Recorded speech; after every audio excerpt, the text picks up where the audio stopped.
Boa noite, queridos. Graça e paz. Estamos de novo aqui juntos. Espero que prontos para mais uma noite de imersão na palavra de Deus. Ainda estou tossindo, não é? Acho que já estou indo para a segunda semana, indo perto da terceira. Mas a gente vai tossindo, falando, e, enfim, vale a pena estarmos juntos aqui. Como sempre digo, todo mundo que for chegando, é importante dar um like para o YouTube oferecer a live no instante que ela está acontecendo a outras pessoas e depois também continuar oferecendo esse conteúdo a mais pessoas. E é o que a gente quer, não é? Que a verdade atinja o máximo de pessoas possíveis. Vamos estar aqui e, como já virou um costume, assim que acabar, vamos estar lá no Spurgeon TV, falando sobre o tema que estamos falando lá. Mas aqui estamos num profundidade, um olhar para Deus. Como nós precisamos todos os dias olhar para Deus, e como eu terminei ontem, a gente falou que olharíamos para esse Deus onipresente, as implicações disso no nosso dia a dia. Então, o que a gente está fazendo? A gente está olhando junto para a glória de Deus, que se manifesta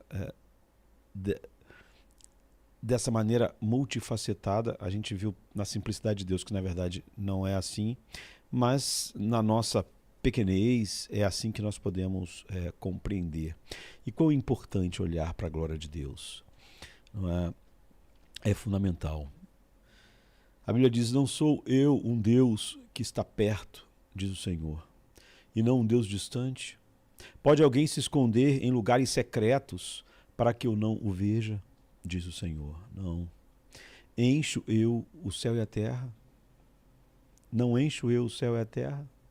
Diz o Senhor. Jeremias 23, não é? Porque é importante olhar para essas perfeições de Deus, olhar sempre, olhar todo dia.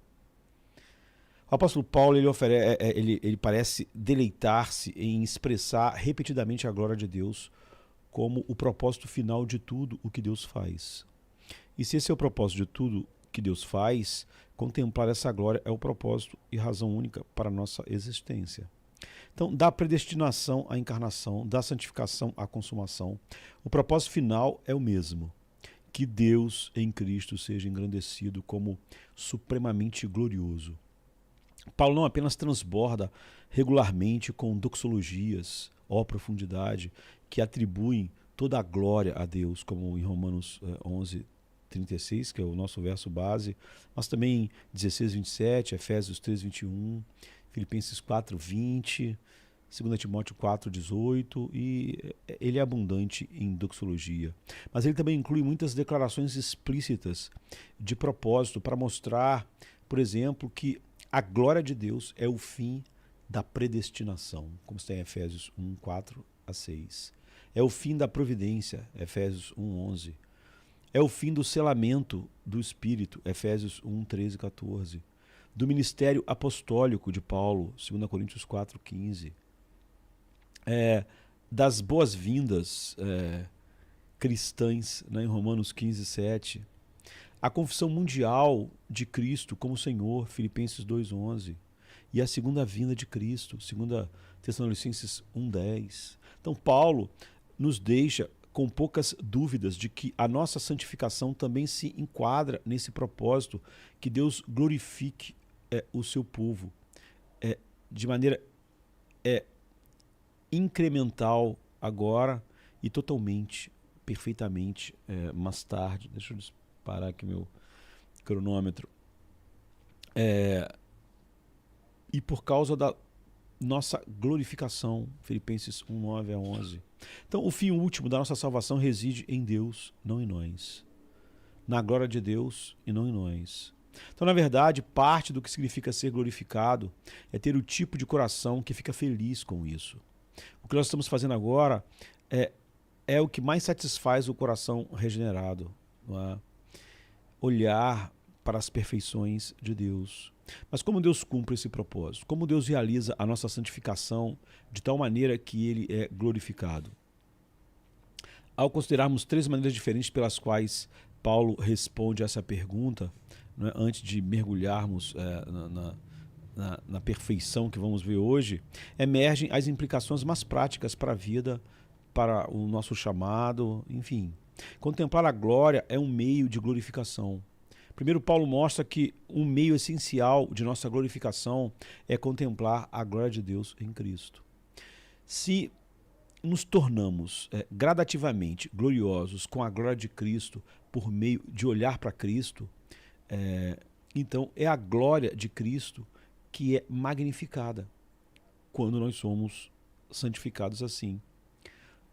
Em nós é algo reflexivo, nós refletimos a glória, mas a glória é dele. Paulo descreve esse meio específico de transformação apenas uma vez em seus escritos, de maneira mais profunda e clara, em 2 Coríntios 3,18. E todos nós, com o rosto descoberto, contemplando a glória do Senhor, estamos sendo transformados.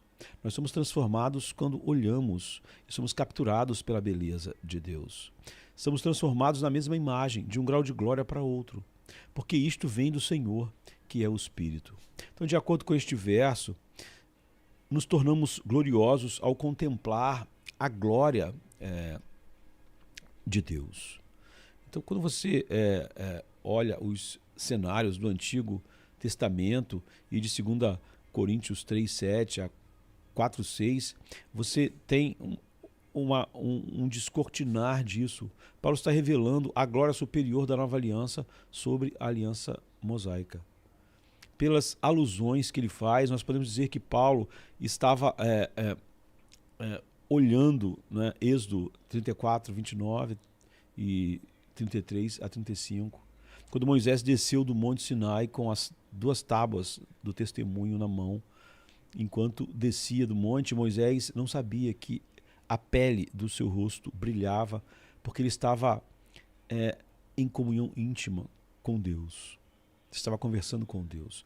E quando Moisés acabou de falar com eles, ele colocou um véu sobre o seu rosto.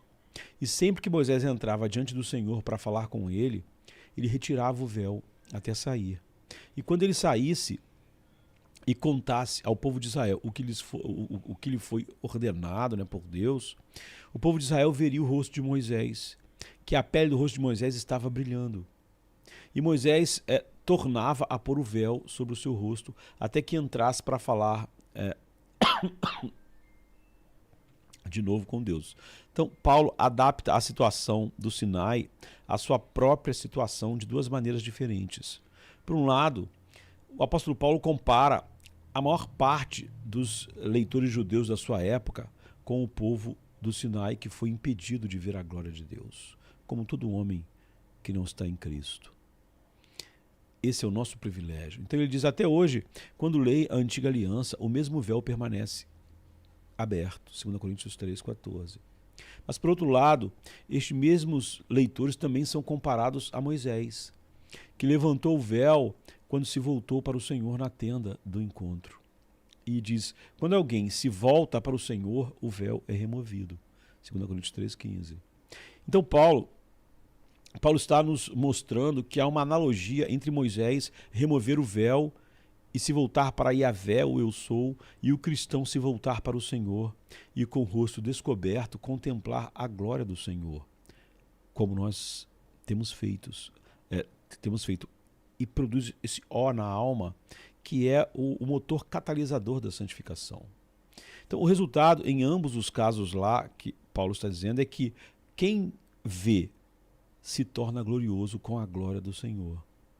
O véu levantado para os crentes é o ponto aqui. O ponto de Paulo é que na nova aliança Deus levantou o véu para que os homens regenerados, os crentes, possam ver a glória de Yahvé na face de Cristo, 2 Coríntios 4,6. Ou a glória de Cristo, que é a imagem de Yahvé, 2 Coríntios 4,4. Isso não é essencialmente ver com olhos físicos, é ver com os olhos do coração, como Paulo ora pelos Efésios em Efésios 1,18. E o efeito dessa visão é que estamos sendo transformados na mesma imagem de um grau de glória para outro.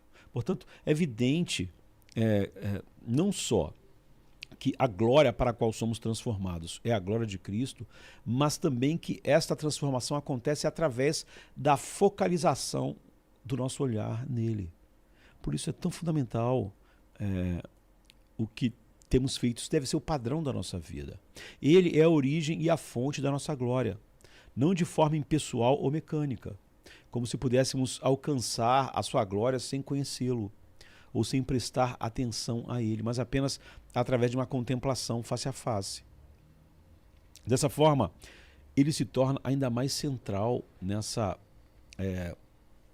operação do que se ele fosse apenas a fonte da glória sem o nosso conhecimento. Assim, a nossa glorificação glorifica a Deus porque ver a glória de Deus em Cristo é o meio necessário para isso. E sem isso, nossas vidas em nada glorificam a Deus. O próprio Senhor nos transforma. A segunda maneira pela qual Paulo mostra que a nossa glorificação é um meio para a glorificação final de Deus é revelando que o próprio Cristo é quem faz essa transformação. Cristo, o Senhor, que é o Espírito. Então, existem duas agências de transformação mencionadas em 2 Coríntios 3,18. Uma é contemplarmos a glória do Senhor. A outra aparece na declaração de Paulo. Isso vem do Senhor, que é o Espírito. Então essa afirmação significa, primeiro, que a nossa transformação de glória em glória vem do Senhor, no sentido de que nós contemplamos a sua glória à medida que mudamos. E segundo, vem do Espírito, que realmente causa as mudanças espirituais e morais em nosso ser, em nós, enquanto olhamos para Cristo e vemos a glória de Deus em sua face. E essas duas agências de nossa transformação estão unidas. É o Senhor que é o Espírito. Portanto, Paulo nos ensina aqui, em 2 Coríntios 3,18, que o próprio Cristo não é apenas o modelo da nossa glorificação, aquele que contemplamos, mas também aquele que entra em nós e pelo Espírito opera as mudanças de um grau de glória para outro. Isso envolveria pelo menos 3 ações. Olhos cegos abertos, não é? É a primeira coisa. O Senhor, o Espírito, abre os olhos do nosso coração que estão cegos sem este milagre da visão espiritual. Ou seja, para uma pessoa assim, olhar para o que temos olhado é cansativo, chato, e na verdade ele não enxerga o que quem tem olhos abertos enxergam. Por isso não há o encanto, porque não vê a glória. Então a Bíblia diz, por quê? Porque o Deus deste mundo cegou a mente dos incrédulos, para impedi-los de ver a luz do Evangelho da glória de Cristo, que é a imagem de Deus. 2 Coríntios 4,4. Não podemos ser transformados, ou seja, santificados, transformados de glória em glória, ao vermos Cristo, se nós permanecêssemos cegos para Cristo. Portanto, quando Paulo diz que esta visão vem do Senhor, que é o Espírito Santo, ele dá a entender que o que o Senhor faz é nos capacitar a ver a glória. Antes desse milagre, nós vimos Cristo, ouvimos Cristo. Você pode ouvir ouvir um sermão e ler a Bíblia. Mas antes disso, como disse Paulo, nós só vimos Cristo segundo a carne, como um homem natural. 2 Coríntios 5,16. Ele era um mero homem, ou pior, para nós não há nada de atrativo. Ele não era convincentemente glorioso aos nossos olhos. Éramos como os governantes deste século, que Paulo diz não terem visto a glória de Jesus. Porque se o tivessem visto, não teriam crucificado o Rei da Glória. É o Senhor da Glória. 1 Coríntios 2,8. Assim, a primeira ação do Espírito na transação de 2 Coríntios 3,18 é abrir os nossos olhos, os olhos espirituais cegos que não conseguem ver Cristo como convincente, glorioso, maravilhoso. Então depois nós temos a visão da glória. O Espírito Santo apresenta aos olhos que ele abriu a visão da glória de Cristo. Ninguém será mudado de glória em glória se os seus olhos forem abertos, mas não houver um Cristo maravilhoso para eles verem. O Cristo que vemos por meio desse milagre de visão espiritual é a luz do Evangelho da glória de Cristo, que é a imagem de Deus. 2 Coríntios 4:4. Não teremos uma visão, não vemos um sonho, não é? Vemos a luz da glória de Cristo brilhando através do Evangelho. Isso é, através da história da morte e ressurreição de Cristo e do que isso significa ao mostrar todas as belezas de Deus. Portanto, quando Paulo diz que isto vem do Senhor, que é o Espírito, ele está dizendo que o Senhor fez o que precisava ser feito para que Cristo estivesse lá diante de nós para ver, para nós vermos quando o Espírito Santo abriu os nossos olhos. Isso incluiria tanto a grande obra da cruz em si, como os atos providenciais para trazer o Evangelho e a verdade à nossa consciência. Então é por isso que é importante nós olharmos cada flash da glória de Deus. E hoje a gente quer olhar para a sua onipresença. Então a gente leu no início Deus dizendo: não sou eu um Deus que está perto, diz o Senhor, e não um Deus distante? Pode alguém se esconder em lugares secretos para que eu não o veja? Diz o Senhor. Não encho eu o céu e a terra? Diz o Senhor. Então, Jeremias 23, não é? 23. Esses versículos fazem parte da seção de Jeremias que, deixa eu ver a hora ali, que aborda os oráculos dados aos profetas, mencionados no versículo 9. Meu coração dentro de mim está quebrado por causa dos profetas. Jeremias 23, 9. De maneira curiosa, a palavra raiz para profeta é encontrada em todos os versículos dessa seção, exceto nos versos 23 e 24. Esses profetas não estão realizando o que Deus originalmente pretendia. Eles estão agindo como pessoas acusadas, como homens embriagados. Ou seja, os profetas de Samaria, eles são confrontados com os profetas de Jerusalém, no verso 13. E é dito: e vi a insensatez dos profetas de Samaria, que era a capital do reino de Israel. Não é? E tinha o reino de Judá, por causa da separação entre as tribos depois do reinado de Salomão. Não é? 10 tribos ficaram ao norte, era Israel, e as 2 tribos ao sul, Judá e Benjamim. Então, ele está falando dos profetas lá do norte, não é? De Israel. E vem a insensatez dos profetas de Samaria, que era a capital do reino do norte. Eles profetizavam em Baal e fizeram o meu povo Israel errar.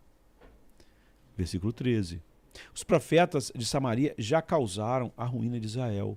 E agora os profetas de Jerusalém, que é a capital do Reino do Sul, estão agindo ainda pior, trazendo destruição e julgamento contra o povo na cidade santa de Deus. Ou seja, em sua igreja, que é o que Jerusalém simboliza. Então os profetas de Samaria são imorais, versículo 13. E profetizam em nome de Baal, versículo 13. Que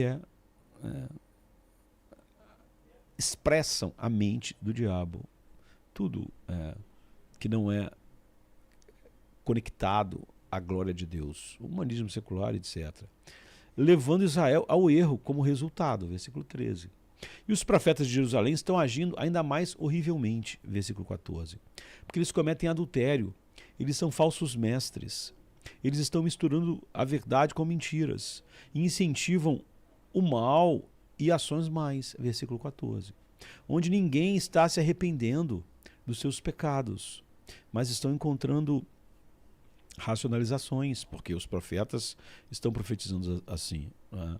E todos são, então, como Sodoma e Gomorra, versículo 14. O povo não deve ouvir esses falsos profetas, falsos mestres, falsos líderes. Instrui o Senhor na próxima sessão. Deus não os enviou. Ou seja, eles são profetas, mas eles se autodenominaram. Deus não enviou eles. Não sou eu um Deus que está perto, diz o Senhor. Vem o texto. E não um Deus distante. Pode alguém se esconder em lugares secretos para que eu não o veja, diz o Senhor. Não encho eu o céu e a terra, diz o Senhor. A palavra perto significa próximo, né? Isso contrasta com o distante, entre aspas, que se refere a uma terra distante. Da maneira como os homens pensam, Deus não está longe em uma terra distante, mas está mais perto do que eles pensam. Ele vê até mesmo o lugar secreto, o lugar onde alguém tem os seus desejos ocultos. É pelo poder de Deus que ele está próximo, poderoso para realizar obras onde quer que o seu povo esteja, ou poderoso em juízo contra tudo o que é falso. Porque ele é um espírito puro, infinito, em relação ao espaço, e pode ver até mesmo os pensamentos e intenções mais secretas de todas as suas criaturas. Um lugar onde os homens pensam que estão sozinhos, ou pelo menos agem como se estivessem. Então a palavra ver significa perceber tudo o que todos fazem, sentem, intentam, desejam. Não ver com admiração pelo que está sendo feito, mas perceber como conhecer todas as facetas de tudo o que está sendo tentado em segredo ou planejado. Então o seu conhecimento é tão completo quanto o seu poder para fazer o que ele quer fazer. Ou seja, o seu poder é invencível e o seu conhecimento é perfeito. Não é? E ele pode fazer qualquer coisa com o seu poder, perto ou longe, porque na verdade essas coisas não existem para ele. Na verdade, ele enche todas as coisas. E encher aqui é significando a plenitude de Deus em todos os lugares como um espírito infinito. Então, a poesia dos versículos 23 é apresentada como um oráculo. Deus é retratado como o Deus que está próximo. No entanto, Deus é aquele que vê o seu povo e os vê mesmo de longe, desde o Sinai, no meio do cativeiro de um poder estrangeiro. Ele se aproxima, mas pode ver todas as coisas por ser Deus. Então, essas duas coisas estão conectadas, mas não são a mesma coisa. Deus vê aquele que se esconde em segredo. Deus preenche o céu e a terra. Então não há lugar onde ele não esteja e possa ver todas as coisas em todos os lugares. Ele pode ver. Mas ele também pode se aproximar do seu povo. Jeremias diz que ninguém pode escapar do olhar atento de Deus, porque ele está presente em todos os lugares. Todo esconderijo é visto por Deus e todo pecado secreto é percebido por ele. Todos os atos de todos os homens, todos os pensamentos ativos, até as intenções por trás dessas ações, são todas conhecidas.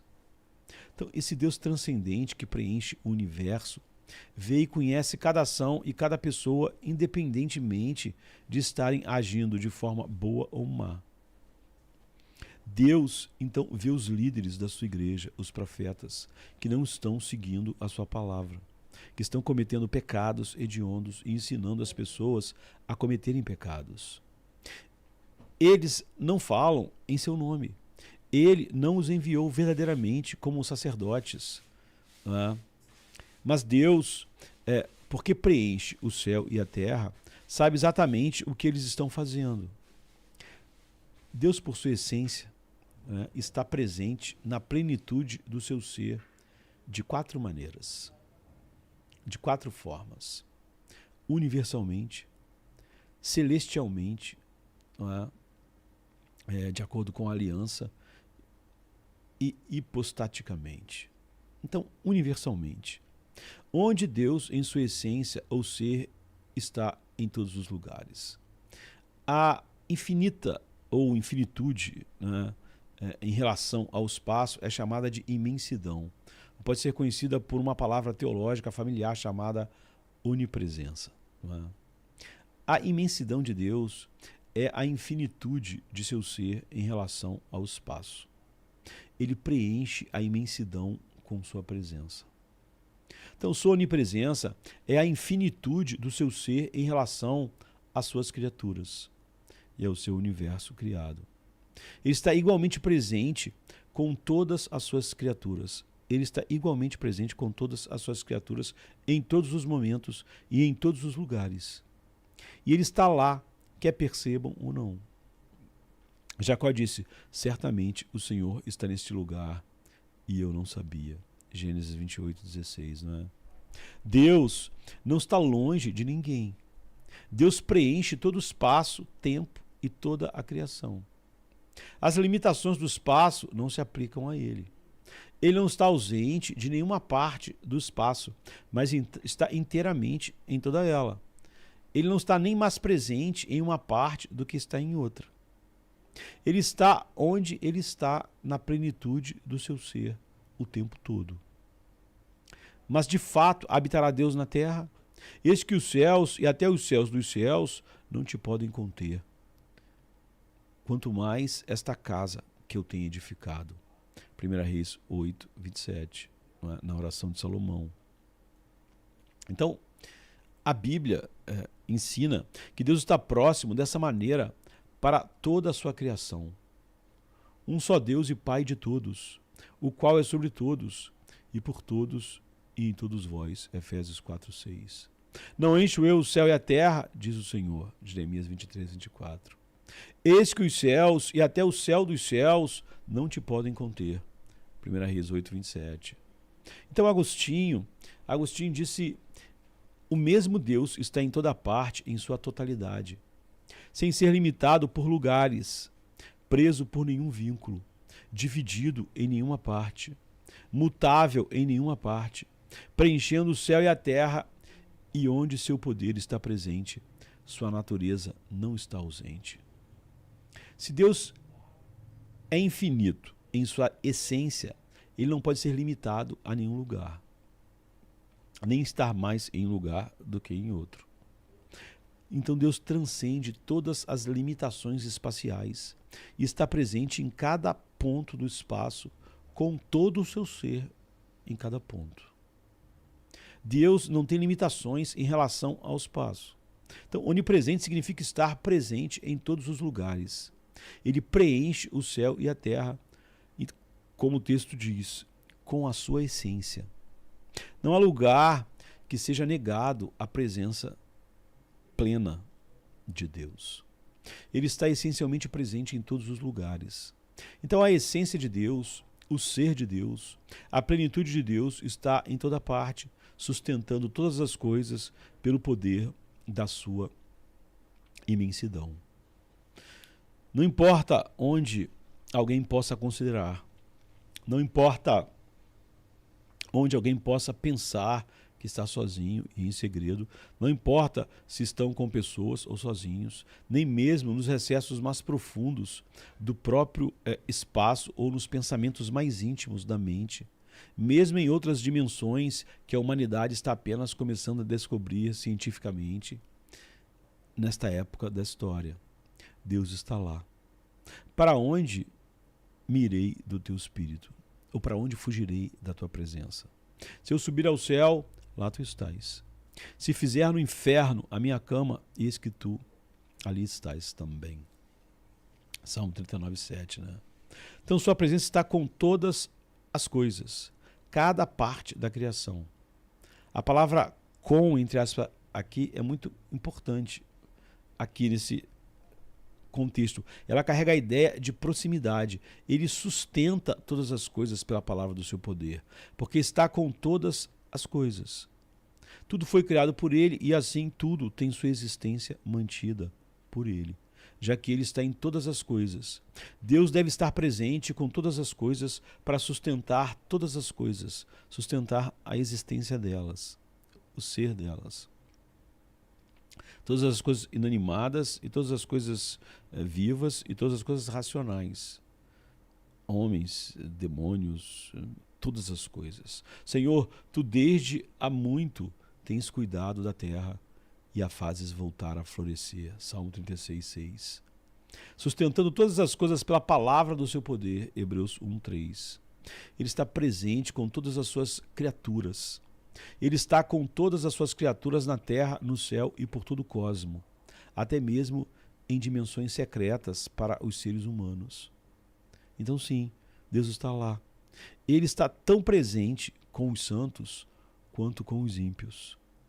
Se os definirmos como criaturas, assim como está com os pardais que ele atende quando caem da árvore, ou mesmo com cada flor individual ou todos os lírios do campo. Atos 17, 27 diz: Ele não está longe de nenhum de nós, pois nele vivemos e nos movemos e existimos. Então, nos movimentos do seu ser, homens, criaturas, toda a criação são sustentados e preservados por ele em sua vida e existência, pois ele é o fundamento da vida e da existência, porque ele está lá com eles, sustentando-os, mantendo-os, mantendo a sua existência no céu, na terra, no inferno, enfim, tudo o que vive, se move ou tem existência, vive, se move e existe nele. Cada respiração, cada batimento cardíaco, falando dos seres humanos, né? Até mesmo a constituição das pedras na rua são todos mantidos unidos e funcionam pelo seu poder. Então, onde quer que ele esteja, ele está lá em sua plenitude. Sua presença está lá sem qualquer divisão. Então, lembre-se, seu braço não está em um lugar e o seu nariz em outro. A gente falou a respeito disso quando estávamos falando sobre a simplicidade de Deus. Não é que ele está enchendo todo o universo como um corpo preencheria. Não, ele está completamente, perfeitamente, totalmente em cada parte do universo. Essas são descrições, né, e elas falam à maneira dos homens.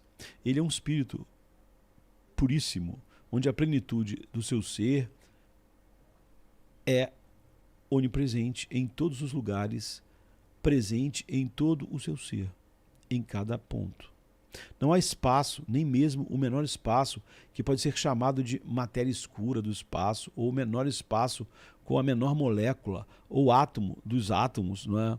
Ou reino quântico, onde Deus não esteja completamente presente, de acordo com sua perfeita essência. Então a Escritura define essa essência como luz. Veste-se de luz como de um manto. Salmo 104, 2. O 1 João 5 diz: Deus é luz e nele não há treva alguma. A essência completa da luz do ser de Deus está em todo espaço, em todo lugar, em cada parte da criação. Como Deus pode estar presente em todos os lugares? Porque Ele é infinito. E sendo infinito, Ele está em todos os lugares infinitamente. Então lembre-se, Ele não tem paixões e não tem partes. Não há limites para as perfeições ilimitadas de Deus. Sua grandeza, então, é inescrutável, inefável, insondável. Salmos 145, 3. Ele não tem fim, ele não tem limites.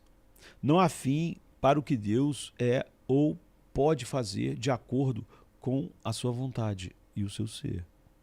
Essa onipresença de Deus, essa imensidão de Deus, está vitalmente ligado ao fato de Deus ser um espírito puro. Ele é um espírito infinito e ilimitado, puro, que está em todos os lugares, independentemente de os homens perceberem ou não a sua presença, ou a presença do seu poder.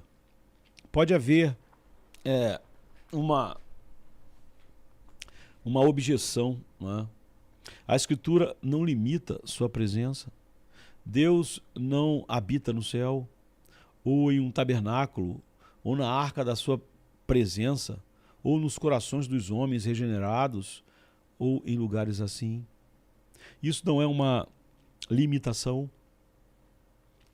em nenhum lugar. a Escritura ensina que tais lugares são os únicos onde se diz que Deus habita. Ele não está confinado por nada, não está limitado a nenhum lugar. Ele pode certamente estar nos corações do seu povo, ao mesmo tempo em que está no espaço profundo ou em alguma quinta dimensão, em toda a plenitude do seu ser. Tudo ao mesmo tempo. Mas essas também são considerações relacionais, quando é dito assim, de acordo com seus movimentos e efeitos. Por exemplo,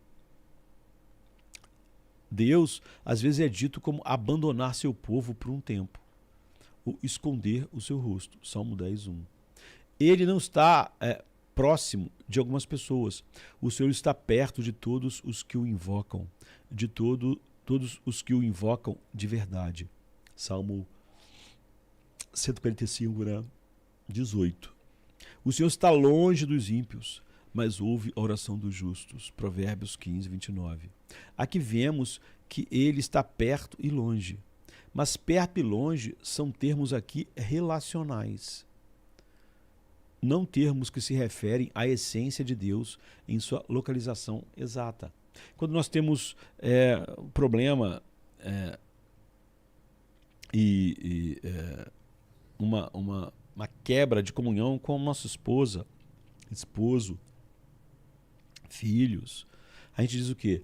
A gente está distante um do outro, mesmo que a gente está na mesma casa, não é? No mesmo ambiente, sentado na mesma mesa, há uma distância entre nós. É assim que aqui a palavra está sendo usada, né? A distância relacional, não é? Então, aproximar-se de Deus, estar longe de Deus, está baseado na maldade do pecado e no remédio encontrado na mediação de Cristo, ou na falta dessa mediação. Cristo traz seu povo para perto, relacionalmente. E aqueles que não são trazidos para perto, relacionalmente, são designados como estando longe. Então, Cristo concede a totalidade da bênção espiritual do seu mérito e obra, não é, perfeita ao seu povo para aproximá-los de Deus. E para outros que não têm isso, são de certa forma empurrados para longe das bênçãos relacionais de Deus. Isso está baseado na comunicação de favor divino, não merecido, ou na falta desse favor não merecido, que é a graça. E, em segundo lugar, eu falei, é a celestial, onde Deus se manifesta mais no céu agora. Então a Bíblia diz assim: no ano em que morreu o rei Uzias, eu vi o Senhor assentado sobre um alto e sublime trono,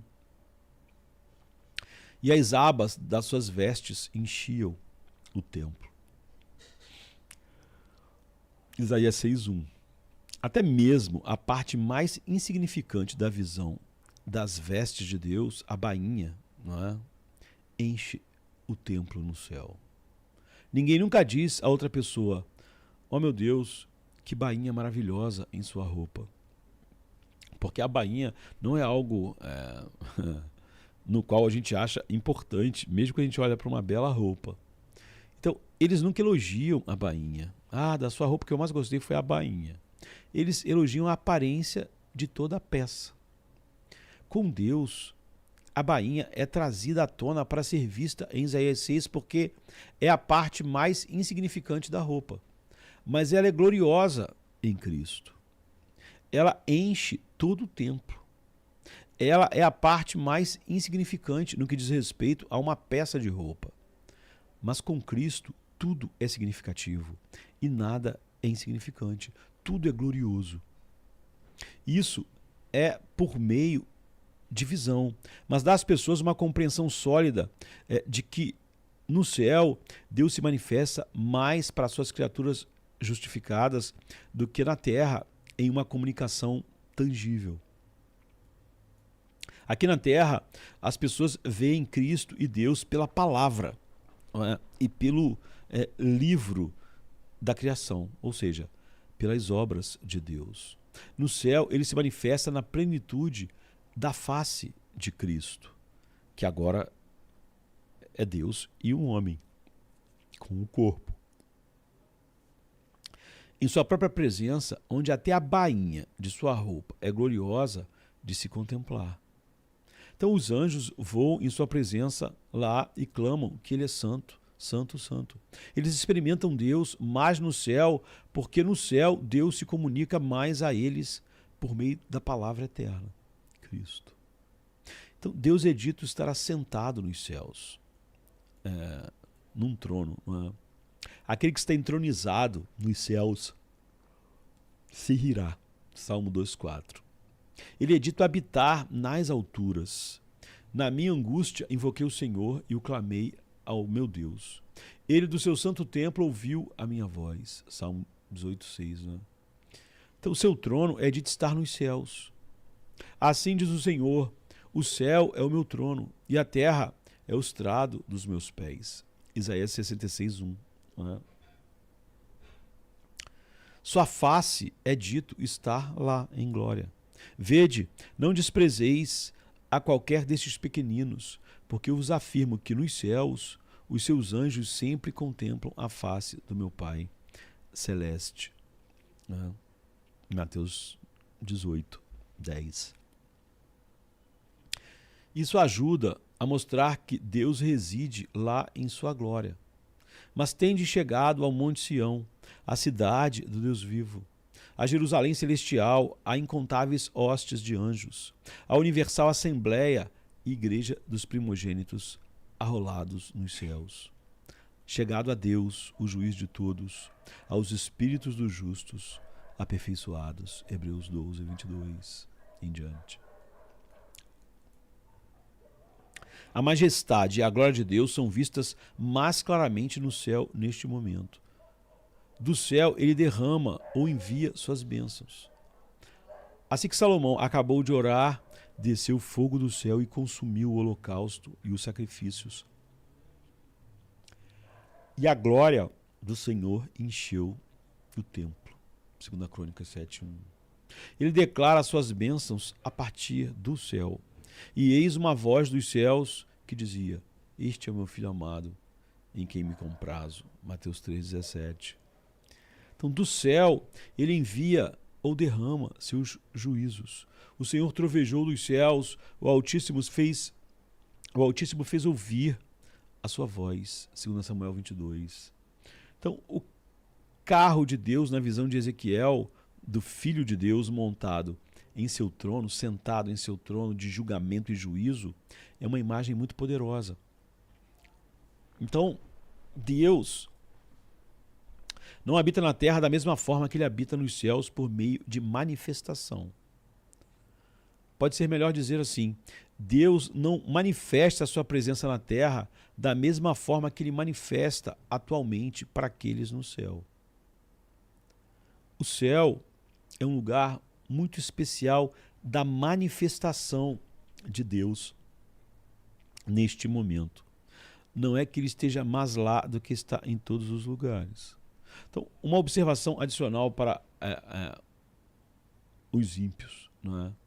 Deus vê do céu toda a maldade e o pecado das pessoas na terra. E ouvi outra voz dos céus dizendo: sai dela, povo meu, para que não sejas participante dos seus pecados e para que não incorras nas suas pragas, porque os seus pecados se acumularam até o céu e Deus se lembrou das iniquidades dela. Apocalipse 18, 4 e 5. Começou a... Cláudia fala que assim que eu começo a falar, eu começo a bocejar. É porque é um ambiente assim muito tranquilo. Eu normalmente vivo em ambientes barulhentos, com música alta. E acho que é o único momento que eu fico num lugar silencioso é quando eu tô fazendo live. Tudo que eu faço, até preparar a live, é com música, é com barulho, né? É com coisas ligadas. Né? Mas aí quando eu vou fazer a live, tudo é desligado, aí fecha tudo, aí ar-condicionado. É um ambiente muito silencioso. Eu não nasci para silêncio, para ambientes silenciosos. Então, assim que eu começo a falar num ambiente muito silencioso, olhando só para a câmera, né? Porque infelizmente eu não posso ver vocês. Eu começo a abrir a boca. Eu não tô longe de dormir, eu vou dormir só quando o sol nascer hoje. Tá? Mas por alguma razão, num ambiente assim, tão pacífico, né? Eu começo a abrir a boca. Mas aí ela traz café e a gente vai bebendo café. Então, tudo é desculpa para beber café, né? Então Deus também está no inferno. Ao contrário da representação de Hollywood ou da ideia de muitas pessoas. Ele está tão no inferno quanto está nos céus, onde estão pecadores não justificados. Então, se subir ao céu, lá tu estás. Se fizer minha cama no inferno, eis que tu ali estás. Salmo 139, 8. E não temas os que matam, não temais, né, os que matam o corpo e não podem matar a alma. Temei antes aquele que pode fazer perecer no inferno, Deus, tanto a alma quanto o corpo. Mateus 10, 28.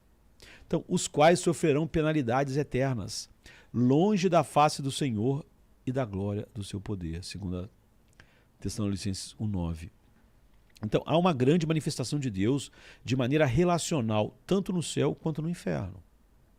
Deus não está ausente de nenhum dos dois lugares, mas presente totalmente nos dois, para sempre, né?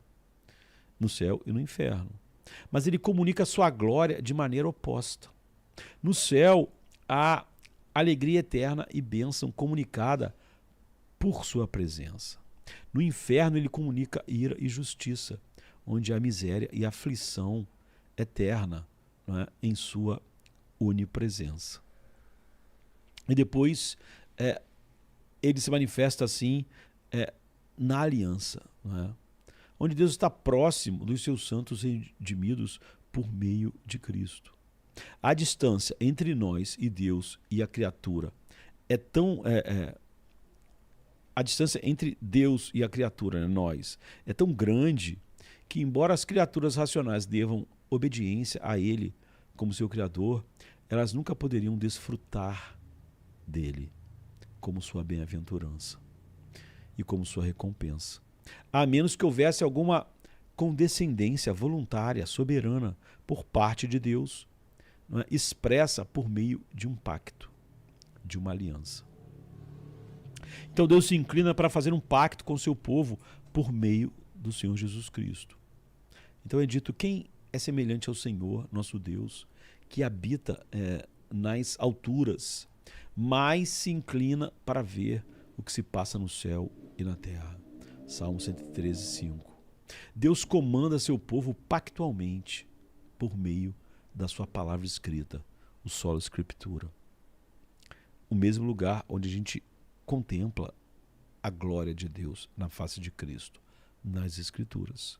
Assim, também vós, quando fizerdes tudo o que vos for mandado, dizei: somos servos inúteis.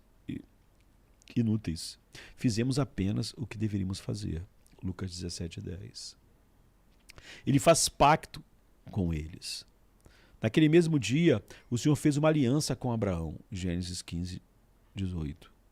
E este pacto é a aliança eterna em Jesus Cristo. É eterna porque foi feita lá na eternidade. Ou seja, Deus deu um povo ali na eternidade e a aliança foi feita entre o Pai, o Filho e o Espírito, e Deus Filho já representava todos os eleitos na aliança. E na cruz, ele já cumpriu a parte de todos os eleitos. Agora, só o Deus Pai e o Deus Espírito Santo estão cumprindo a sua. Não é? Ou seja, quando Jesus disse está consumado, ele está dizendo a minha parte na aliança eterna está terminada. Ou seja, não há mais nada a ser feito para que todos os eleitos sejam glorificados finalmente. Não é? Aqueles que Paulo diz, os que dantes conheceu, a esses predestinou, os que predestinou, a esses chamou, os que chamou, justificou e glorificou. Por quê? Porque a parte da igreja na aliança eterna já foi feita. Foi feita em quem? Em seu representante, Jesus Cristo. Agora o Pai tem que cumprir a sua parte, e é o que ele está fazendo. E o Espírito Santo cumprir a parte de aplicar essas bênçãos espirituais compradas com sangue de Cristo no coração de todos os eleitos, chamando eles eficazmente num momento determinado e fazendo todas aquelas coisas até a glorificação. Então, por meio do sangue da aliança eterna, Hebreus 13, 20. Mesmo antes da fundação do mundo, esse é o termo com, né, o seu povo em Cristo. Ele considera todos os seus filhos em Jesus Cristo, todos aqueles que ele deu a ele. Ele os chama para servi-lo em adoração, servir ao Senhor com alegria. Apresentai-vos diante dele com cânticos. Salmo 100, na verdade, né? 100, verso 2. Por quê? Porque o Pai procura tais adoradores para ele. João 4, 23. Não sabeis que sois santuário de Deus e que o Espírito de Deus habita em vós? 1 Coríntios 3,16. Por quê? Porque vós sois santuário de Deus e o Espírito de Deus habita em vós. 2 Coríntios 6,16. No pacto também ele se entrega como nosso Deus, não uma parte dele, mas sua presença inteira, sua onipresença que está em toda parte. Ele não promete coisas em parte, mas em totalidade, porque ele é a grande recompensa deles e esta sempre presente com eles todo o tempo. O cristão obtém todas as excelências da sua natureza para o seu bem e crescimento espiritual em Cristo. Ou seja, eles não apenas veem faíscas de sua glória em sua palavra, mas experimentam Deus, porque o Espírito Santo transforma essa verdade do Sola Escritura, incendiando essa verdade que entrou pela nossa mente, que não é mais inimizade contra Deus, na fornalha dos nossos corações, produzindo afeições santas. Então, experimentam Deus porque Deus está sempre com eles e não há lugar para onde possam ir, onde Deus não esteja com eles, se manifestando, como fazendo eles contemplarem a sua bem-aventurança. Então, através da onipresença de Deus, ele se torna o Deus do pacto. E ele faz isso através do mediador para todos aqueles que o receberam pela fé. Mas agora, assim diz o Senhor, aquele que te criou, ó Jacó, e aquele que te formou, ó Israel, não temas, porque eu te remi, chamei-te pelo nome, pelo teu nome, tu és meu. Isaías 43, 1. Ele assiste a cada crente em todo lugar com bênçãos espirituais. Não há nada que nós precisemos, em nenhum ponto, que não haja a bênção espiritual adequada para nós lá. Tudo isso é resultado do mérito da obra de Jesus, que o salva por meio do pacto de Deus, preparado antes da fundação do mundo. Então, para o homem regenerado, né, os crentes, por meio da vida abundante que tem o Espírito, através do Espírito da fé, da santificação, da adoção, do consolo e da força espiritual, Deus está próximo deles. Não é? É por isso que a ideia de que alguém pode ser salvo e justificado, e a única diferença entre ele e alguém do mundo é essa, que algo externo foi feito e por isso ele não vai para o inferno e vai para o céu, é algo totalmente fora do que a aliança compreende. Né? A aliança é muito maior. Então ele disse, e eu rogarei ao Pai, e ele vos dará outro consolador. Como é que alguém que está nessa aliança pode dizer, essa pessoa não tem consolo nenhum, não tem paz nenhuma, não tem nada. Ela tem desespero. O viver para ela não é Cristo. Ela pensa até em fugir da vida para fugir do horror. Então, ele vos dará outro consolador. Ou seja, não é um consolador bom e fora de nós, é um consolador dentro de nós. O que poderia haver em nós que ele não pudesse consolar? Não é?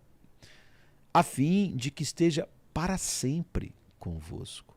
Mas é que naquele momento, daquela pessoa, o consolador, não, para que esteja para sempre convosco. João 14,16. Ou a graça do Senhor Jesus Cristo e o amor de Deus, Pai, e a comunhão do Espírito Santo estejam com todos vocês. 2 Coríntios 13:14. E porque sois filhos, Deus enviou aos vossos corações o Espírito de seu Filho. Gálatas 4:6. Ele deu a eles o seu Espírito para ensinar a eles a sua palavra por meio dos profetas, procurando perceber o tempo e as circunstâncias indicadas pelo Espírito de Cristo que neles estava. 1 Pedro 1:11. Mas os profetas, nos dias de Jeremias, no texto em questão que nós estamos olhando, não ensinaram o caráter de Deus da maneira certa. Eles ensinaram sua palavra como homens embriagados, como muitos pregadores evangélicos fazem hoje em dia, não é?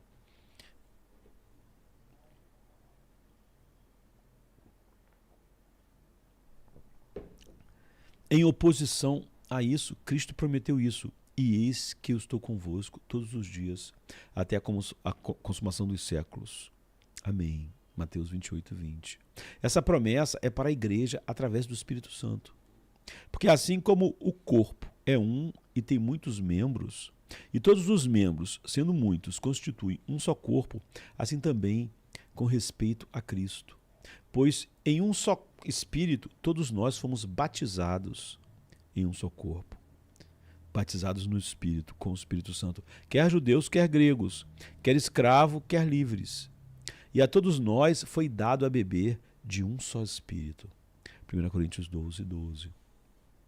E depois, em quarto lugar, hipostaticamente, onde a plenitude da divindade habita em Cristo corporalmente. Existe uma relação muito especial que Deus tem com a natureza humana de Cristo, tá? Onde a plenitude da divindade habita corporalmente no Cristo exaltado. A Bíblia diz: tende cuidado para que ninguém vos faça presa sua por meio de filosofias e vãs sutilezas, segundo a tradição dos homens, segundo os rudimentos do mundo, e não segundo Cristo. Porque nele habita corporalmente toda a plenitude da divindade. Colossenses 2:8-9. Deus assumiu a carne humana e estabeleceu uma relação especial com a natureza humana em Cristo. E o Verbo se fez carne e habitou entre nós, cheio de graça e de verdade. E vimos a sua glória, glória como do unigênito do Pai. João 14. Sem dúvida alguma, grande é o mistério da piedade. Aquele que se manifestou em carne. 1 Timóteo 3,16. E diz mais, acerca de seu filho, que veio da descendência de Davi, segundo a carne, o qual foi designado Filho de Deus, com poder, segundo o Espírito de Santidade, pela ressurreição dos mortos. Romanos 1. A partir do 13, não é? De quem são os pais e de quem é, segundo a carne, o Cristo, o qual é sobre todos, Deus bendito para todos sempre. Amém. Romanos 9:5. Isso é tão importante. Isso é tão importante que o apóstolo João, ele diz: nisto reconheceis o Espírito de Deus. Todo espírito que confessa que Jesus Cristo veio em carne é de Deus. E todo espírito que não confessa a Jesus não procede de Deus, pelo contrário, este é o espírito do anticristo, a respeito do qual tendes ouvido que vem e presentemente já está no mundo. 1 João 4:2. Então, negar essa verdade é ser anticristo. Isso se aplica àqueles que consideram Jesus apenas e fazem do Evangelho Jesus apenas como um exemplo que pode ser seguido. Outro dia nós estávamos estudando a respeito de outro tema e vimos como Finney falava exatamente isso, não é? Sobre Jesus como um modelo que pode ser seguido pelo nosso livre-arbítrio. Na verdade, Pelágio dizia a mesma coisa. Isso é blasfemo, não é? O relacionamento mais especial de Deus com Cristo é a base na qual a igreja existe. E o fato de terem tudo no que ele fez. Então, é o fundamento da própria salvação. Não há salvação em Cristo sem que ele seja o Deus homem e, por consequência, nem mesmo os tipos e sombras do Antigo Testamento têm qualquer substância sem o Cristo. Nessa relação muito específica com Deus, não há com Deus sem a proximidade ou estar em Cristo. E estar diante de Deus em Cristo, Cristo sendo o seu escudo, não é? Como a gente viu na simplicidade de Deus, não há nenhuma diferença entre a manifestação de Deus na terra e no inferno, no céu e no inferno. Deus está se manifestando da mesma da mesma forma, né, como um fogo. A diferença é que aqui no inferno não há uma cobertura, um mediador. E aqui há um mediador, é o céu. Aqui não há um mediador, é o inferno. Deus mesmo está se manifestando da mesma forma no céu e no inferno, finalmente. Aqui, com a cobertura, você então tem acesso à contemplação da bem-aventurança de poder, mesmo como criatura, ter uma visão da sua glória. Aqui não. Você está diante da sua glória sem nada que proteja, né, o pecador da santidade absoluta, da glória absoluta, né, da santidade absoluta, da onipotência absoluta. E então, essa proximidade, não é, de Deus em Cristo como o escudo, agora e eternamente. Então, pelo trabalho e mérito desse Cristo, não é, o Messias, as almas perdoadas são trazidas para perto de Deus, de maneira salvífica, de forma relacional, e que, tendo reconciliado ambos em um só corpo com Deus, por intermédio da cruz, destruiu por ela a inimizade, e vindo, evangelizou paz a vós outros que estavam longe. E paz também aos que estavam perto, porque por ele ambos temos acesso ao Pai em um só Espírito. Efésios 2,16, não é? 16, de 16 em diante. Então Deus se aproxima deles por meio desta obra aceitável. Porque o manto de Cristo os cobre. Deus mesmo, como eu disse, é o Deus simples, sem partes, sem paixões. Né? Então, a proximidade de Deus com eles, à luz dessa cobertura, não é maldição, mas bênção. Tire a cobertura e a mesma presença é maldição e não bênção. Eles estão então cobertos pelo seu sangue, eles estão cobertos pelo seu trabalho perfeito, sua obra perfeita. Eles estão tão cobertos por ele que Deus pode, mesmo como um fogo consumidor, se aproximar deles e abençoá-los. E eles ficam protegidos de qualquer dano. Essa mesma manifestação de Deus no inferno está sem cobertura.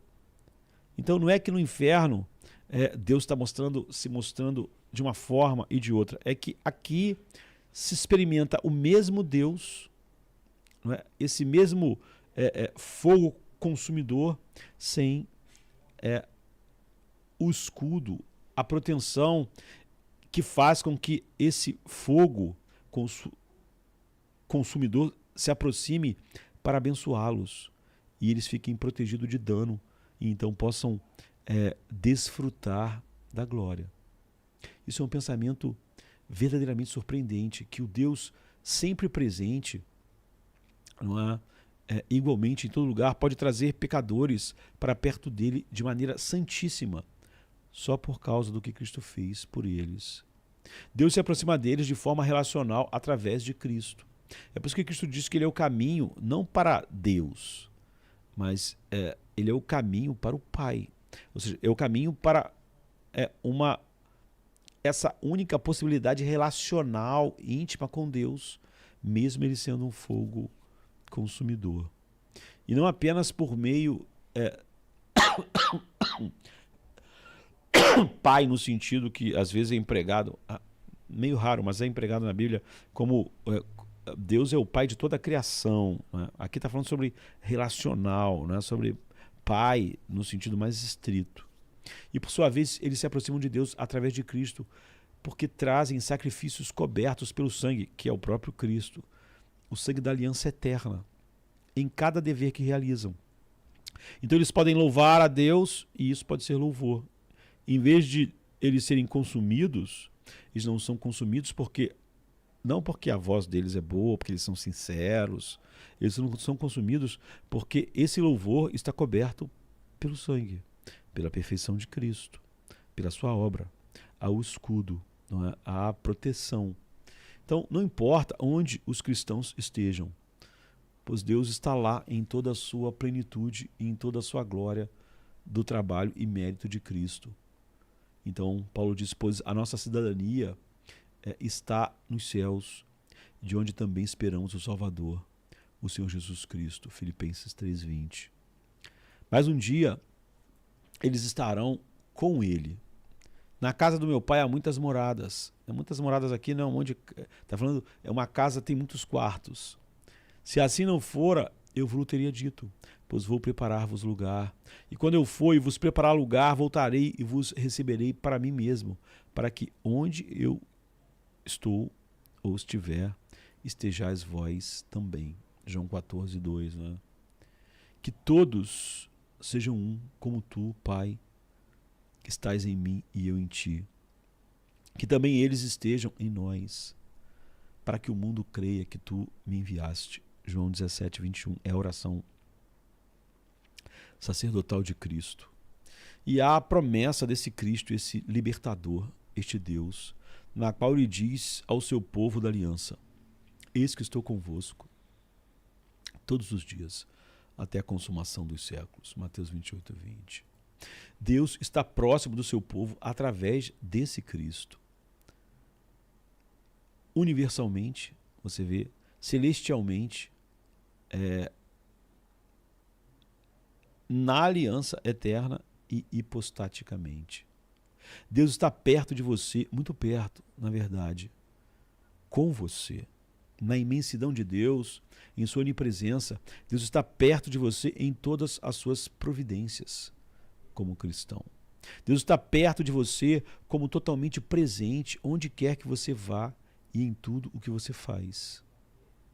Independentemente do que suas emoções ou sentidos lhe digam externamente.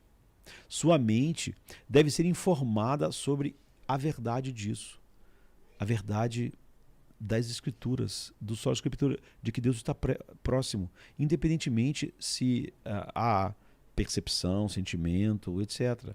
Deus está próximo porque as emoções podem te enganar.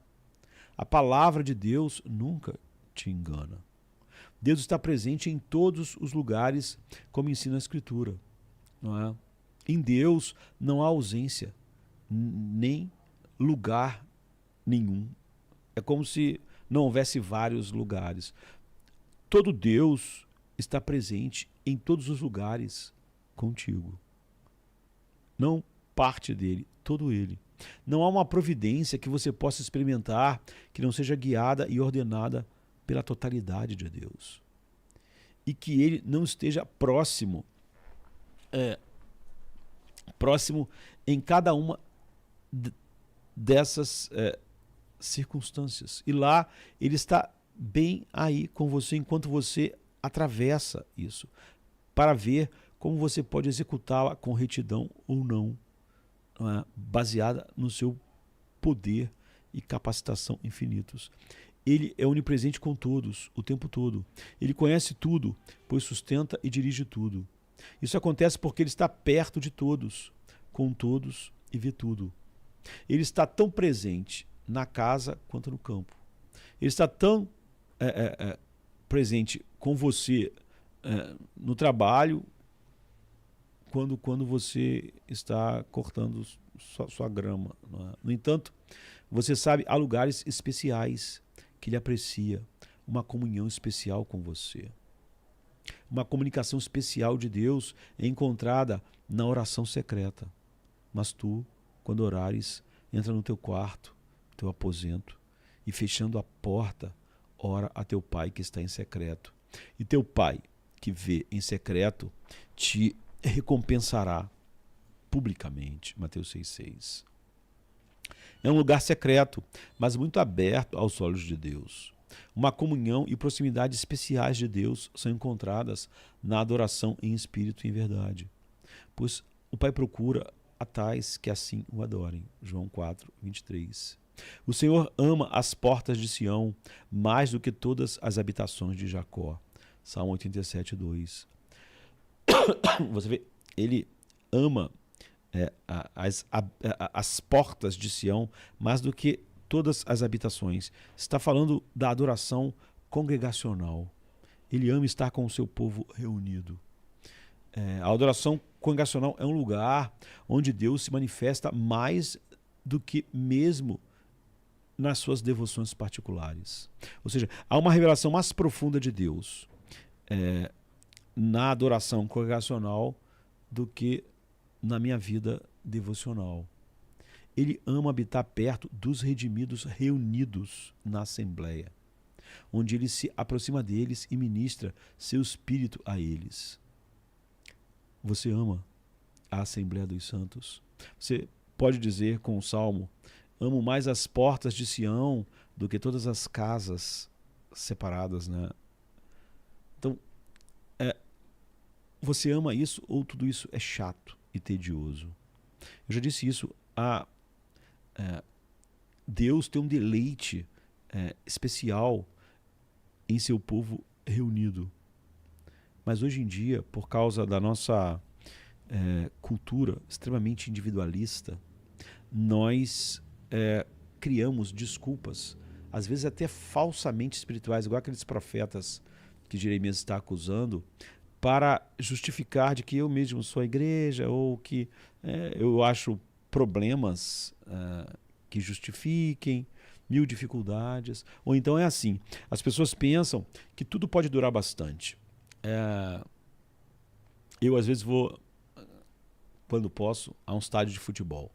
Para você ver uma partida de futebol começa às 9:30 da noite, você tem que sair de casa às 5 da tarde, da onde eu moro, por causa do trânsito, engarrafamento. E aí você sai 5 horas da tarde para algo que vai começar às 9:30 da noite. E depois vai acabar, dependendo dos descontos, né, do acréscimo de tempo, meia-noite. E aí você vai chegar em casa às 1:30, 2 da manhã. Então você saiu de casa às 5 da tarde e chega em casa às 1:30 da manhã, 2 da manhã. E isso num dia de semana, uma quarta-feira. Você esperava encontrar então esse lugar, diante de tantas dificuldades, totalmente vazio, não é? Mas na verdade é uma multidão. 50 mil pessoas. Mas na verdade quase sempre 70 mil pessoas, 69 mil pessoas. Então você poderia esperar que elas saíssem de lá chateadas por causa do horário. Demorou muito. Demorou muito a acabar. Ir no banheiro é difícil porque é muita gente. Não é? Tudo é difícil. Não. As pessoas, elas descem as rampas cantando. Raramente você vai ver um ambiente em que as pessoas estão externando tanto alegria quanto a rampa de descida do Maracanã. Sabe? Elas estão cantando. Elas vão trabalhar no outro dia de manhã. Algumas vão de trem, né? Eu ainda não vou pegar o trem, mas já peguei também. Mas elas vão pegar o trem. Elas não sabem nem que horas vão chegar em casa. Elas estão felizes. Elas estão cheias de júbilo. É uma tragédia. Há pessoas que pensam que o bom culto teria que durar 1 hora no máximo, 1h15. Porque elas não conseguem. Elas têm coisas para fazer melhor. Elas podem ficar 3 horas vendo um filme, Oppenheimer, um bom filme.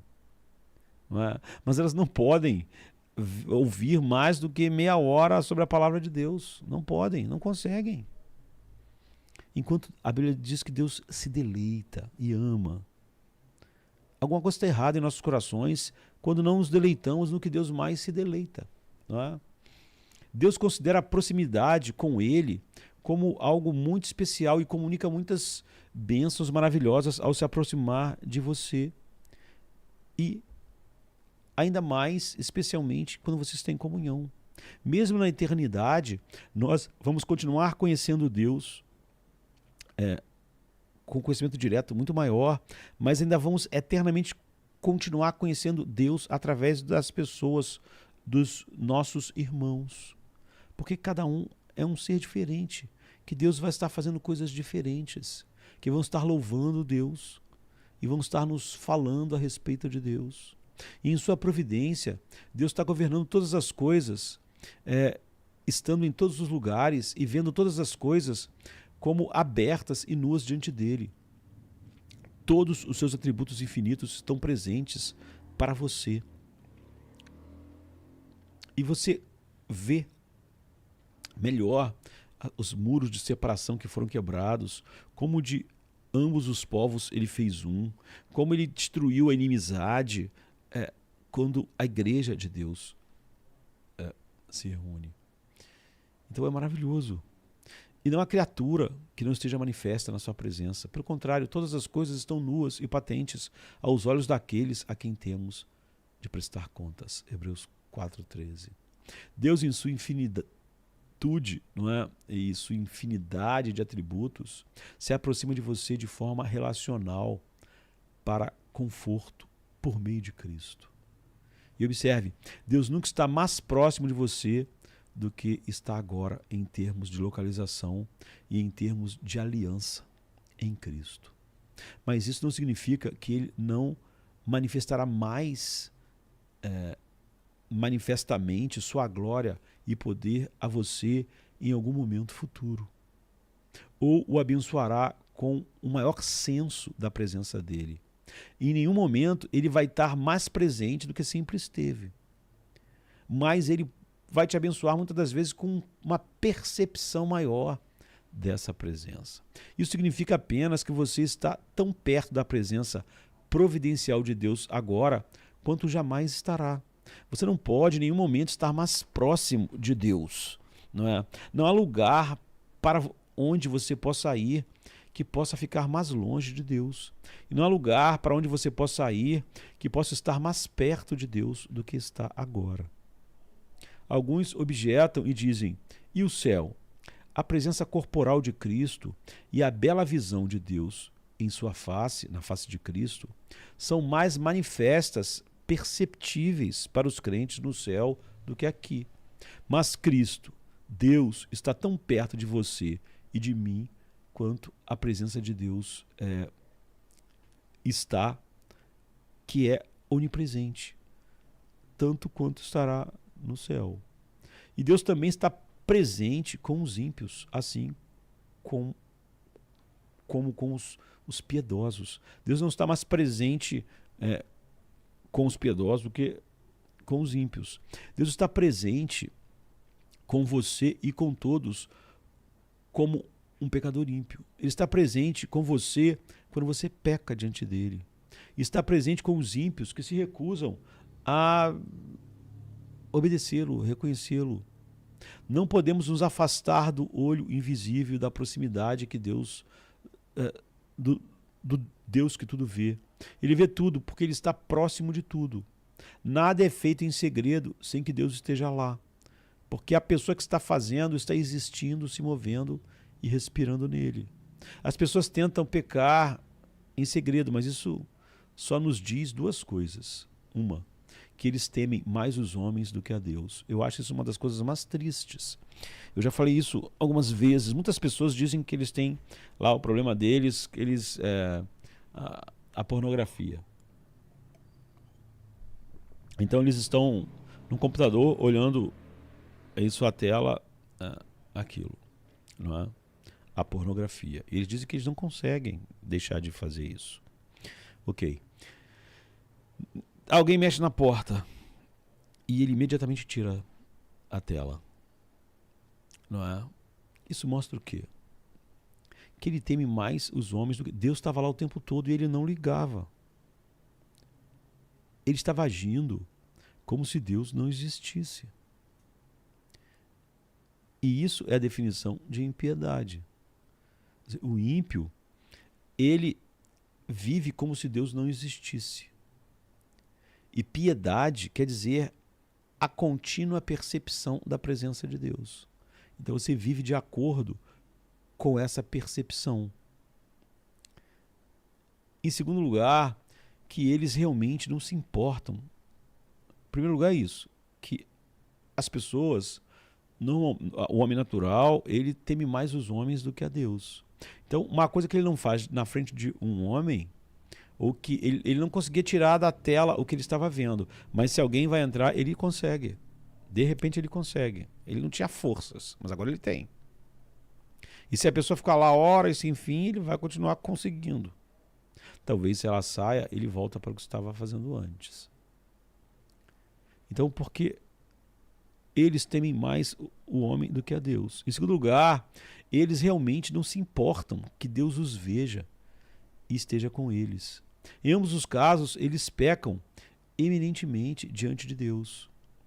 Jonas poderia fugir de sua missão, mas não fugir de Deus. Deus está em Jerusalém e em Tarsis. Os olhos de Deus estão no mal, assim como no bem. Deus está presente com todos. Aqueles a quem ele abençoa e aqueles a quem ele amaldiçoa. Deixa eu ver a hora, que eu até esqueci ali. Ele poderia fazer qualquer coisa se não os preservasse e não estivesse próximo deles, sustentando-os pela palavra do seu poder. Ou seja, mesmo quando os olhos de alguém estão olhando para algo que é contrário a Deus, é Deus que está fazendo os olhos funcionar. Ele existir, respirar e se mover. Stephen Charnock, que é um puritano que melhor escreveu a respeito dos atributos de Deus, ele disse que fingimos acreditar que ele está presente em todos os lugares, mas a grande maioria de nós vive como se ele não estivesse presente em lugar nenhum. E ainda assim, em todo esse pecado, Deus está presente e ele leva cuidadosa nota. Não é que Deus tem um bloco de notas. E essa é a nossa maneira de dizer, né? Porque a gente esquece. Nada é perdido. Ele leva cuidadosa nota de tudo o que vê como Deus imenso, que está presente em todos os lugares. Ele está presente e próximo de todos aqueles que agem de maneira perversa contra ele e seu Cristo. E eles acumulam, então, julgamento agravado para o grande dia. Ele vê as câmaras mais íntimas do coração e está presente lá para conhecer a obra de cada pessoa e a sinceridade ou hipocrisia de cada pessoa. Ele está lá, quer temam a Deus ou não. Ele está lá e eles não reconhecem que ele está lá, mas ele vê e está lá mesmo assim.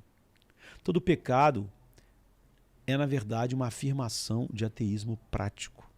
Todo pecado diz, falando praticamente, Deus não me verá, Deus não está aqui. Isso não terá grandes consequências.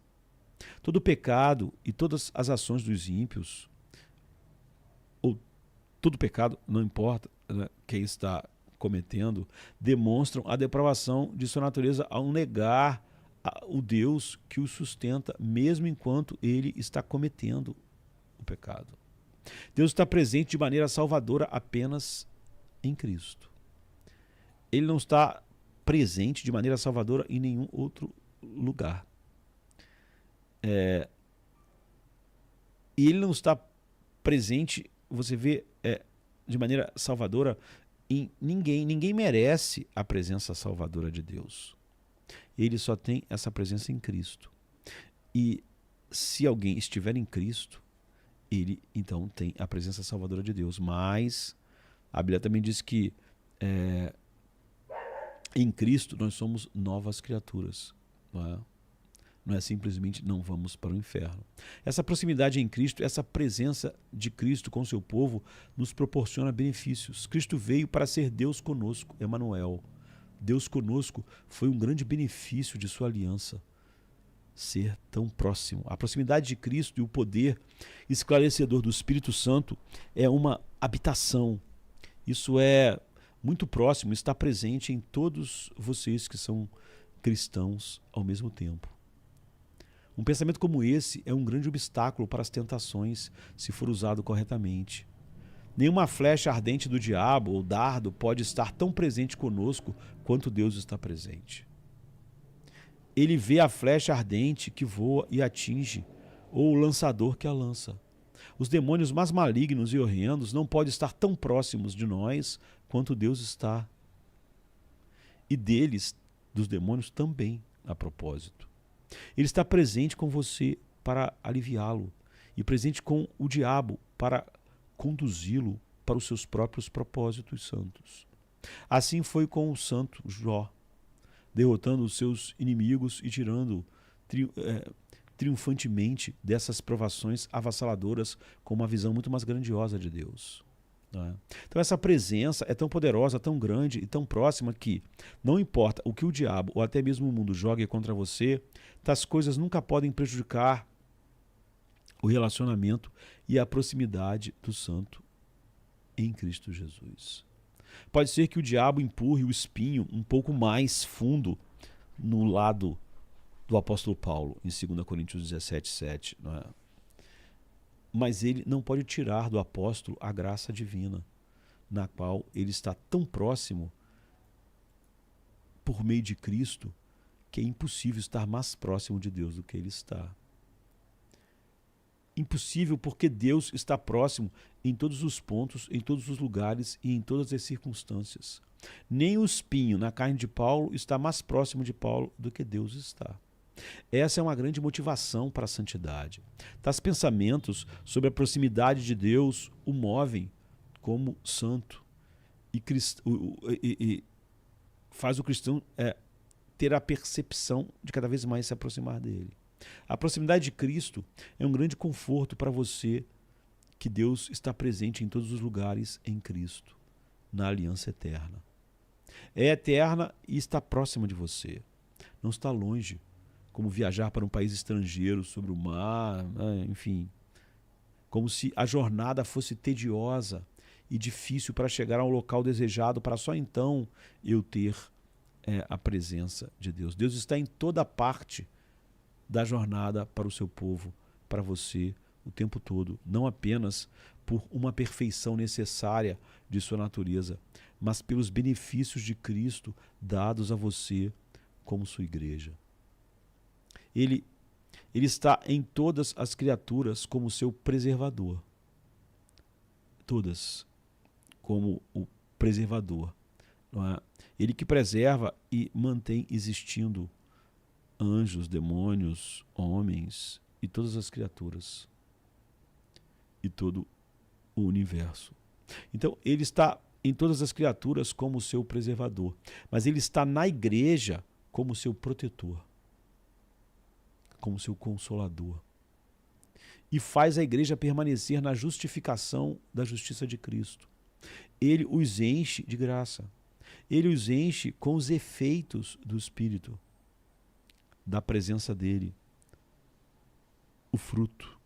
Ele os enche com o consolo do mérito de Cristo e os benefícios da sua obra. Sua presença é uma ajuda nas aflições para eles.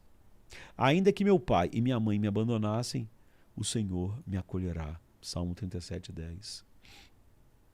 9:9, né? Quem está mais próximo de uma criança do que seu pai e sua mãe?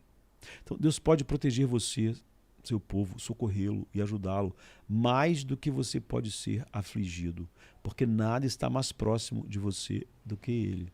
A menos que você ache que Deus não está perto, né? O que seria um abandonar da clara revelação de Deus nas Escrituras.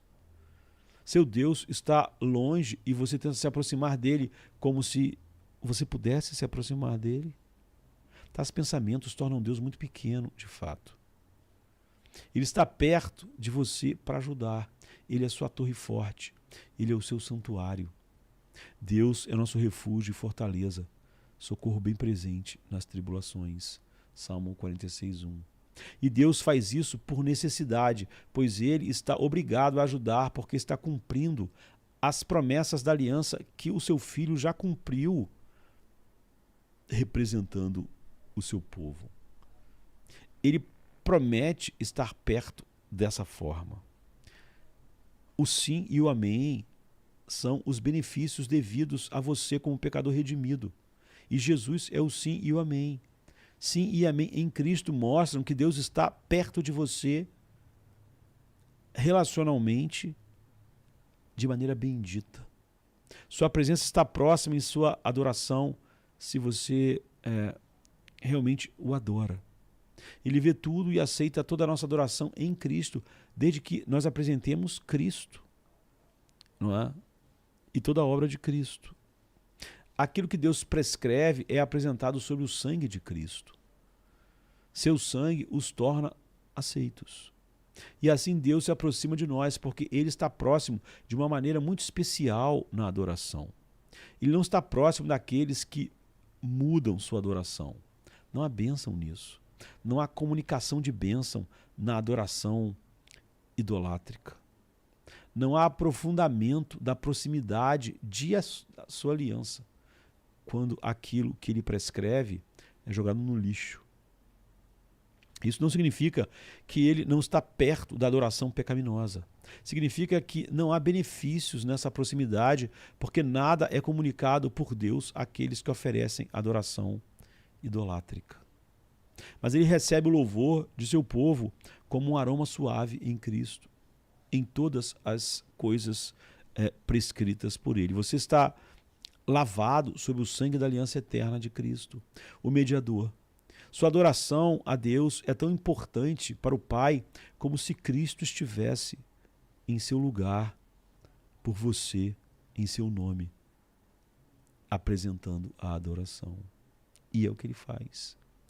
É aí que você encontra a sua graciosa presença, que emerge da verdade, tão somente do solo escritura, da verdade da palavra de Deus em todas as suas prescrições, né? Tanto em particular como em público. Após a entrega da lei, na adoração, Deus concluiu sua prescrição para a santidade deles como uma promessa. Em todos os lugares onde registrar o meu nome, virei a você e o abençoarei. Êxodo 20, verso 24. Onde ele registra seu nome em Cristo, ele está perto de você de uma maneira muito especial, da maneira da aliança eterna. Deus está presente com você não apenas por sua essência, como ele está presente em tudo, mas também por sua graça. Ainda que eu ande pelo vale da sombra da morte, não temerei mal nenhum, porque tu estás comigo, a tua vara e o teu cajado me consolam.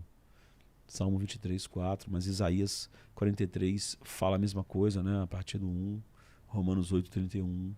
Cristo não é o grande pastor que conduz as ovelhas a pastagens frutíferas e águas tranquilas para que tenham rios de água viva fluindo delas, do seu interior, no Espírito Santo. Ele faz isso apenas em parte e não em tudo, e não todo o tempo. Existem momentos em que ele não está liderando suas ovelhas. Existem momentos em que a Bíblia desaparece da terra. Sua palavra está repleta de grande direção, conforto, consolo, tudo por causa da sua presença, sua proximidade. Tenho posto o Senhor continuamente diante de mim. Por isso que ele está à minha mão direita, eu nunca vacilarei. Salmo 16, 8. A mão direita é a mão do poder. Essa é a mão ensanguentada de Cristo. O Senhor não enche o céu e a terra, ele não vê tudo o que você faz e está em todas essas coisas. Agostinho disse que o adversário, que adversário você teme, uma vez que Deus, o Rei, está em você como a sua porção. Ele está graciosamente lá, muito próximo, e ministra a você de várias maneiras em Cristo, muitas das quais você nem percebe durante o dia. Considere praticamente sob esta luz que Deus está perto e ele vê. Então afaste o pecado. Essa que é a essência da vida piedosa. Não é?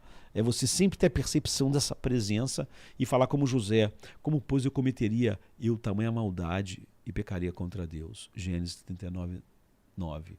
José conhecia a proximidade de Deus mesmo que ele estivesse sozinho no Egito e não houvesse lá ninguém que pudesse criticá-lo ou ninguém que cria em Deus. Ele vê, ele está perto, você vive diante da sua face. Você deve se empenhar de todas as formas para remover tudo que é repreensível à vista de Deus. Você tem Deus perto de você, você vive bem diante dos seus olhos nesse exato momento. Você treme diante da ideia de pecar contra Cristo. Esta imensidão de Deus, esta onipresença, é um grande remédio para discernir a diferença entre os hipócritas e os sinceros nesta vida diante dele, como eu mencionei. E nos faz andar sinceramente diante dele. E com uma grande paixão de zelo ardente, como Cristo fez. E os seus discípulos lembraram-se de que está escrito: o zelo da tua casa me devorou. João 2,17. Você então deseja essa proximidade, você deseja sua comunhão? Eu lhe direi, os ímpios não o fazem. A onipresença ou imensidão de Deus é um terror para o ímpio. Deus nunca renuncia ao seu poder de ser o juiz de todas as suas criaturas.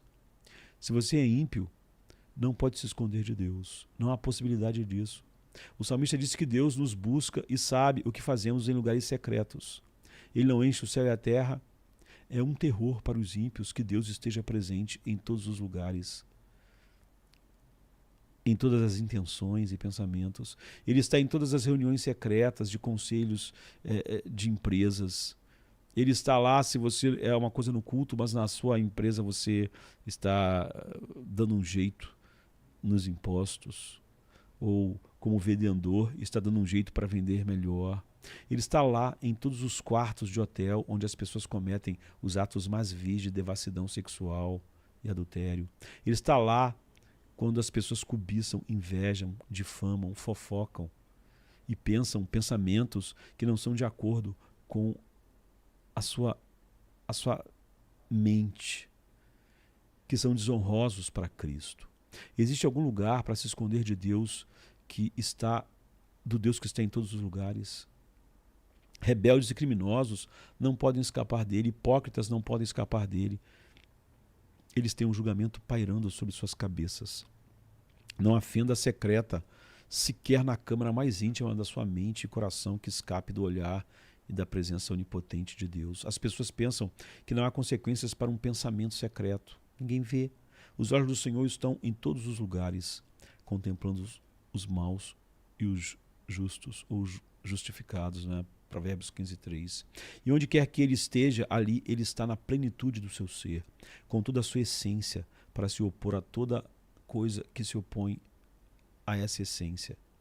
É por isso que ele vê quando os falsos profetas, aqui no início, no texto, desviam o povo ou quando ensinam mentiras. Ele está presente em todas as suas perfeições, em santidade, com sua ira e sua cólera e sua justiça contra toda injustiça. Todas essas pessoas tremem tanto diante de Deus que, quando Cristo aparecer em julgamento justo, todos os tipos de pessoas vão tentar se esconder. Mas o que podem fazer? E diziam aos montes e às rochas: caí sobre nós, escondei-nos do rosto daquele que está sentado sobre o trono e da ira do Cordeiro, porque é vindo o grande dia da ira.